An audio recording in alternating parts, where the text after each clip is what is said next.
Hi guys, welcome to Chidre's Tech Tutorials educational YouTube channel. If you scroll down, you find Web Design and Development Tutorials section. In Web Design and Development Tutorials section, you find jQuery Tutorials playlist. If you click on View Full Playlist, you find all jQuery tutorials where I'm explaining jQuery in depth and step by step, guys. In this video, I would like to discuss jQuery Attribute Selector. jQuery Attribute Selector is used to select HTML elements by their attribute name and value. Of course, in jQuery, you can select HTML elements by their attribute name and value, guys. Here is the syntax for jQuery Attribute Selector. To the jQuery function, if we pass valid attribute expression, then it is called as jQuery Attribute Selector, where selector is optional, guys. It can be tag selector, it can be class selector, it can be ID selector, it can be any CSS selector. An attribute expression can be a valid combination of attribute name, value, and associated operators. Here you just pass attribute name, value, and associated operators, but it should be valid combination of attribute name, value, and associated operators, guys. Here I have listed valid attribute expressions. Let's understand them one by one, step by step. In pair of square brackets, if you write attribute name, it selects any HTML element which contains an attribute name written in between square brackets. It selects any HTML element which contains attribute name written in between square brackets. For example, here I am saying dollar in pair of square brackets align. What this code does, it selects any HTML element. It selects any HTML element which contains an attribute with the name align. Let's have a demo and understand. I minimize everything. Here I have default.html page. I right click on it, say open with the notepad. You can see that default.html page is open in the notepad. Its title is set to jQuery Attribute Selector Demo. Here I have H2P, H2P, H2P, and H2P are aligned left. These two H2Ps are aligned center. These two H2 and P are aligned right side. I minimize. I right click on default.html page, say open with the Google Chrome. You can see that default.html page is open in the Chrome. Title is set to Attribute Selector Demo. H2P align left, H2P align center, H2P align right. Now I write here jQuery code. I call the jQuery function. In double quotations, in square brackets, I say align. Now this is going to select any HTML element which contains the align attribute. So all these HTML elements have the align attribute. You can see that. And I say here CSS. I am calling the CSS function, and I am going to apply the border of 2px solid red.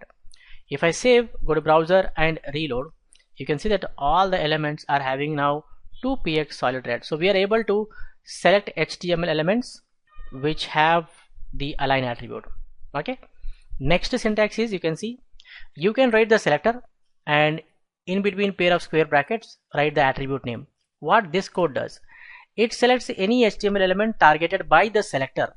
Okay, it selects any HTML element targeted by the selector which contains attribute name written in the square brackets.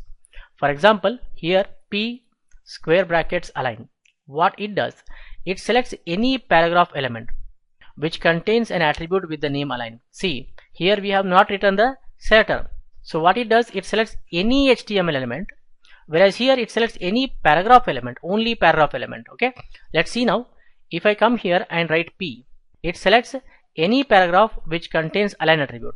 If I save now, go to browser and reload, only the paragraphs are having the border. You can see that, right? Now if I replace this with H2, save, go to browser and reload, it selects H2s. Understanding? If you don't write any selector, then it considers any HTML element. If I save it, go to browser and reload, all the elements are having the border because they all have the align attribute. So here we are selecting specifically paragraphs. I save it, go to browser and reload. So paragraphs with align attribute. Okay. Next, here you can see attribute name equal to value. Now we are using the value also. So what it does, it selects any HTML element targeted by the selector which contains attribute name where the attribute value exactly matches, with the value specified in the attribute expression, guys. For example, P align equal to center. Align equal to center. So what is the meaning of this? It selects any paragraph element which contains attribute align, where align attribute value exactly matches with the value center. So it is very simple. It selects paragraphs which contain align attribute with the value center, guys. So let's see here. If I come here and say equal to, in single quotations I say center, only this paragraph has align attribute with the value center. Okay, if I save it, go to browser and reload, you can see that only this paragraph which is center aligned is selected, guys. So that is how you will use the value also. Okay, next we have, as I told here, we have some associated operators, right? Here we have caret symbol. What caret indicates? Caret indicates begins with, guys. Caret indicates begins with. It selects any HTML element targeted by the selector which contains an attribute name where the attribute value begins with the value specified in attribute expression. Begins with the value specified in the attribute expression. For example, if I say p align caret equal to le, okay, it selects any p element which contains attribute align where align attribute value begins with le. Align attribute value begins with le. So let's see here. If I say here caret and here I say le, you can see that left we have, right? In that h2 tag align attribute beginning with le, paragraph tag align attribute beginning with le, but here we are telling only p. Okay, p align attribute should begin with le. So this paragraph is going to be selected, guys. If I save it, go to browser and reload, you can see that this paragraph is selected. If I don't write p here, then it selects both h2 and p. If I save it, go to browser and reload, you see. Now I go back and say here p, save, go to browser and reload, you can see that. So we are telling here select a paragraph whose align attribute value begins with le. In the same way we have ends with. So dollar indicates ends with. So here we are telling select any paragraph which contains the align attribute whose value ends with ht, whose value ends with ht. So if I go here, instead of caret symbol I use dollar and say here ht should end with ht. So if you see here, these two elements have the align attribute with the value right, where the value are ending with ht, and we are specifically telling select the paragraph. So this paragraph is going to have the style. Now I save it, go to browser and reload, you can see the last paragraph is now having the border. So that is the meaning of ends with. Okay, if I remove, let's say if I remove h, only if I put t, so here this paragraph align attribute value ending with t, this paragraph align attribute value ending with t. So this paragraph are selected and going to apply the border to px solid red. So that is the meaning of dollar, guys. And one more we have, that is star. Star indicates contains. So if you write star and e, what is the meaning of that? It selects any p element.